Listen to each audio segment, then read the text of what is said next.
नमस्ते दोस्तों।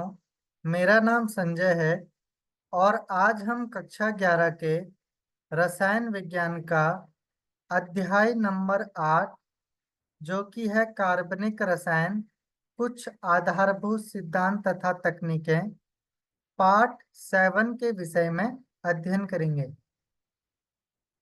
इस वीडियो में हम जो टॉपिक पढ़ने वाले हैं वो इस प्रकार हैं: चक्रीय यौगिक एवं क्रियात्मक समूह से युक्त कार्बनिक यौगिकों की नाम पद्धति।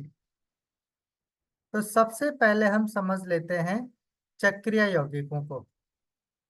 एकल चक्रीय संतृप्त यौगिक का नाम संबंधित विविध श्रृंखला एल्केन के नाम के प्रारंभ में साइक्लो पूर्वलग्न लगाकर प्राप्त करते हैं।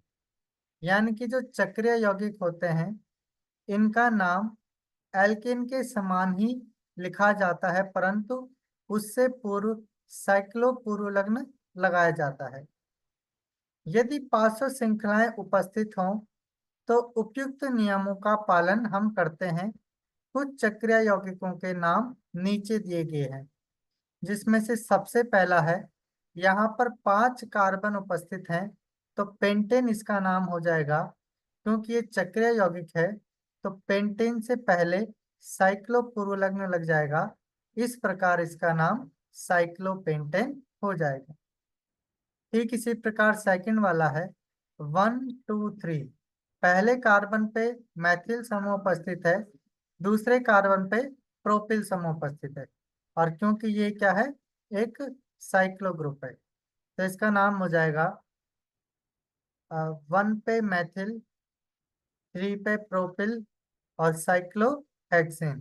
तो इसका नाम कुछ इस तरीके से हो जाएगा। तो इसका नाम हो जाएगा अ, ठीक है। तो यहाँ पर साइक्लोहेक्सेन आ जाएगा, यहाँ पर साइक्लोहेक्सेन यहाँ पर ऐड हो जाएगा। नेक्स्ट है हमारे पास 1 2 3। पहले कार्बन पे 2 मैथिल समूह उपस्थित हैं और तीसरे कार्बन पर यहाँ पर एथिल समूह उपस्थित है। तो इसका नाम सबसे पहले अंग्रेजी वर्णमाला के हिसाब से एथिल का नाम पहला आता है तो 3 पे एथिल हो जाएगा। 1 1 1 पे 2 मैथिल समूह है तो डाई मैथिल और साइक्लोहेक्सेन। तो इस प्रकार से इसका नाम लिखा जाएगा। तो एनसीईआरटी का उदाहरण 8.7 देख लेते हैं, जिसमें पूछा गया है कुछ हाइड्रोकार्बनों के आईयूपीएसी नाम तथा संरचनाएं नीचे दी गई है, कारण सहित बताइए कि कोष्टक में दिए गए नाम अशुद्ध क्यों है। जिसमें से सबसे पहला है, तो ये कार्बन श्रृंखला है तो इसका नामकरण जो है इसका वहां से किया जाता है, उस जगह से किया जाता है जहां पर क्रियात्मक समूह को कम अंक प्राप्त हो। इस प्रकार से इसका नाम यहाँ से किया जाएगा, नामांकन 1 2 3 4 5 6 7 8। तो दूसरे कार्बन पे मैथिल समूह, पांचवें कार्बन पे मैथिल समूह, 6 कार्बन पे मैथिल समूह, इसीलिए 2 5 6 ट्राई मैथिल ऑक्टेन इसका सही नाम हो जाएगा। और जबकि ये इसका अंकन जो है, ये ब्रैकेट में जो अंकन है वो गलत तरीके से किया गया है, इसीलिए ये ब्रैकेट वाला नाम जो है वो गलत हो जाएगा। सेकंड है हमारे पास CH3 CH2CH CH2CH CH2CH3। इस CH पे एथिल समूह जुड़ा है, जबकि इस CH3 पे मैथिल समूह जुड़ा है। तो इसका सही नाम जो है वो वहां से किया जाता है जहां पर जो क्रियात्मक समूह है वो अंग्रेजी वर्णमाला के हिसाब से जो पहले आ रहा है उसको कम अंकन प्राप्त हो। तो यहाँ पर एथिल को कम अंकन प्राप्त जो है वो यहाँ से नंबरिंग करने पर आएगा, तो 1 2 3। तो 3 पे एथिल समूह आना चाहिए, तो इस प्रकार इसका आईयूपीएसी नाम हो जाएगा 3 एथिल, 5 पे मैथिल और हेप्टेन। 7 कार्बन होने की वजह से इसका नाम हेप्टेन आ जाएगा। अब यहाँ पर 5 एथिल जो है वो यहाँ से नंबरिंग करने पर जो अंग्रेजी वर्णमाला में पहला आ रहा है उसको अधिक संख्या प्राप्त हो रही है, इसलिए जो ब्रैकेट में नाम लिखा गया है वो गलत है। नेक्स्ट है क्रियात्मक समूह से युक्त कार्बनिक यौगिकों की नाम पद्धति। किसी कार्बनिक यौगिक में परमाणु अथवा परमाणुओं का समूह जिसके कारण वह यौगिक विशिष्ट रासायनिक अभिक्रियाशीलता प्रदर्शित करता है, क्रियात्मक समूह कहलाता है। तो जिनका क्रियात्मक समूह समान होता है वो समान रासायनिक अभिक्रिया, एवं जिनका भिन्न होता है वो भिन्न रासायनिक अभिक्रियाओं को प्रदर्शित करते हैं। समान क्रियात्मक समूह वाले समान अभिक्रियाएं देते हैं। उदाहरण के लिए CH3OH, CH3CH3OH तथा CH का होल ट्वाइस OH, इन सभी में OH क्रियात्मक समूह है, जिसके कारण वे सभी सोडियम धातु के साथ अभिक्रिया करके हाइड्रोजन मुक्त करते हैं। क्रियात्मक समूह की उपस्थिति के कारण कार्बनिक यौगिकों को क्रमानुसार विभिन्न वर्गों में वर्गीकृत किया जा सकता है। अब यहाँ पर यौगिक का वर्ग है एल्केन। यहाँ पर सिंगल आबंध होता है कार्बन के बीच में। एल्किन में द्विआबंध होता है। एल्काइन में त्रिआबंध होता है। एरिन में सिंगल आबंध होता है। हैलाइड में हैलोजन ग्रुप जो है वो जुड़ा होता है। आयुपेसी पूर्व लग्न, इन सभी में पूर्व लग्न नहीं लगता है।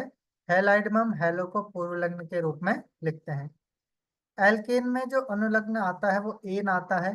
एल्कीन में ईन आता है। एल्काइन में आइन आता है। एरिन में कोई अनुलग्न नहीं लगता, जबकि हैलाइड में ईल आता है। तो एल्केन का उदाहरण हो जाएगा ब्यूटेन। तो ब्यूटेन इसका उदाहरण हो जाएगा। एल्कीन का डबल बॉन्ड है तो ब्यूट वन इन, वन कार्बन पे तीन समूह उपस्थित है।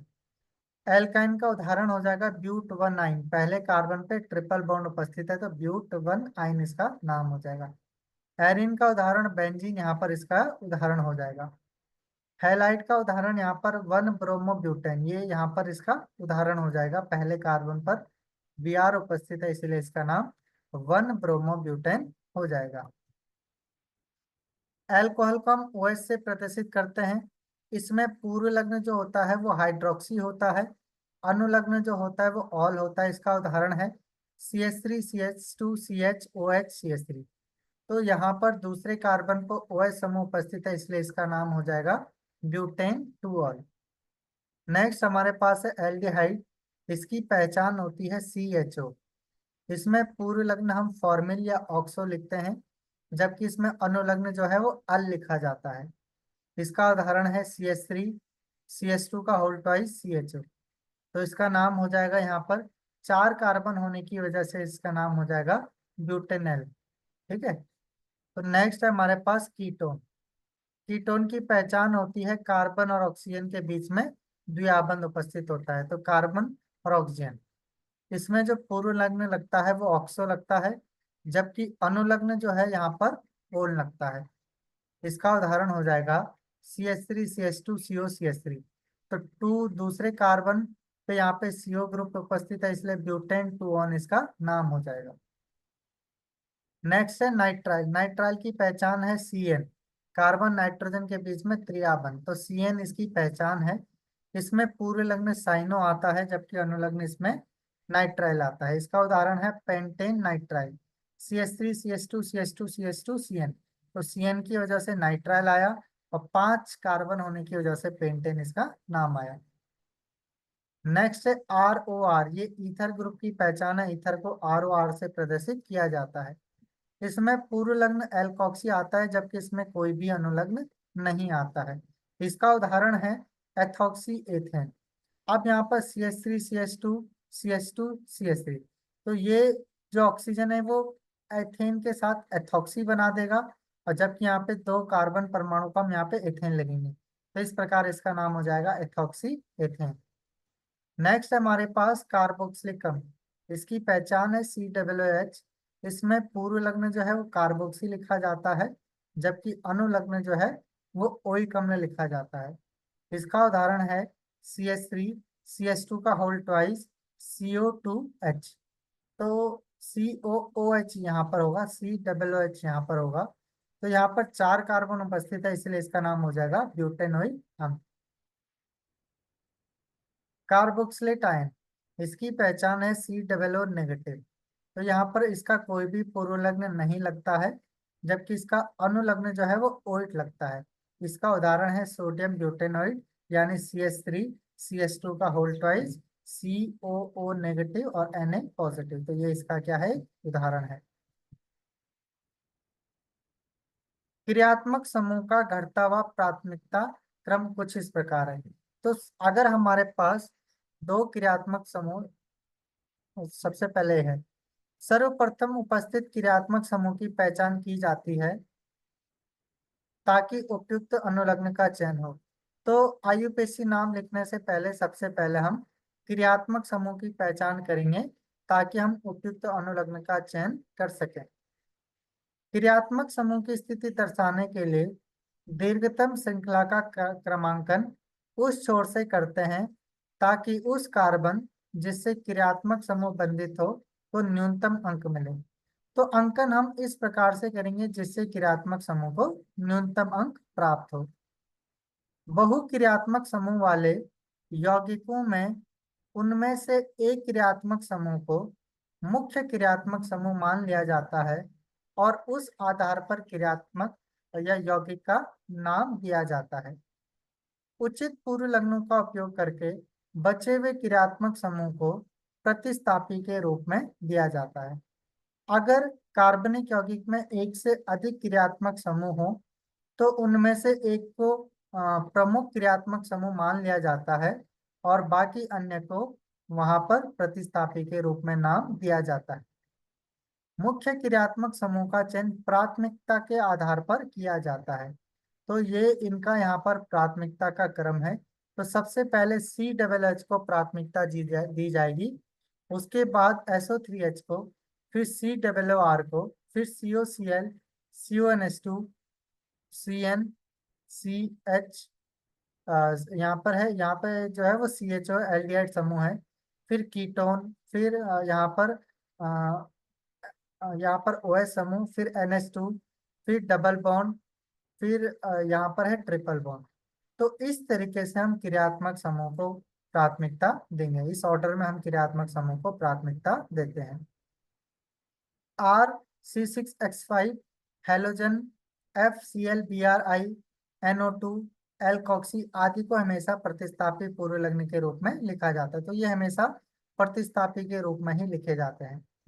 अतः यदि किसी यौगिक में एल्कोहल और कीटो समूह दोनों हो तो उसे हाइड्रोक्सी एल्केनॉन नाम ही दिया जाएगा, क्योंकि हाइड्रोक्सी समूह की अपेक्षा कीटो समूह को उच्च प्राथमिकता प्राप्त है। उदाहरण के लिए यहाँ पर OH, CH2, CH2 का होल थ्राइस, CH2COCH3 का नाम 7 हाइड्रोक्सी हेप्टेन 2 ऑन होगा। तो इसका नाम यहाँ पर 7 पे हाइड्रोक्सी, क्योंकि ये क्रियात्मक समूह की तरह कार्य करेगा और यहाँ पर CO को हम प्राथमिकता देंगे तो इसलिए हेप्टेन 2 ऑन इसका यहाँ पर अनुलग्न जुड़ेगा, ना कि 2 ऑक्सो हेप्टेन। तो ये इसका यहाँ पर ये गलत नाम हो जाएगा। यदि एक ही प्रकार के क्रियात्मक समूह की संख्या एक से अधिक हो तो उनकी संख्या दर्शाने के लिए उपयुक्त पूर्व लग्न डाई, ट्राई आदि वर्ग अनुलग्न के रूप में लिखा जाता है। उदाहरण के लिए CH2OH का नाम एथेन 1,2 डाईऑल होगा, क्योंकि यहाँ पर 2s उपस्थित है इसलिए इसका नाम डाईऑल होगा। परंतु एक से अधिक द्विआबंध या त्रिआबंध होने पर एल्केन में ना प्रयुक्त नहीं किया जाता, यहाँ पर ना प्रयुक्त नहीं किया। जैसे CH2 double bond CH, single bond CH, double bond CH2 का नाम ब्यूटा 1,3 डाईइन होगा। तो यहाँ पर इस तरीके से इसका नाम क्या हो जाएगा, ब्यूटा 1,3 डाईइन हो जाएगा। तो आज के लिए इस वीडियो में इतना ही। नेक्स्ट वीडियो में हम पढ़ने वाले हैं क्रियात्मक समूह से युक्त कार्बनिक यौगिकों की नाम पद्धति। तो आज के लिए इस वीडियो में इतना ही, मिलते हैं नेक्स्ट वीडियो में।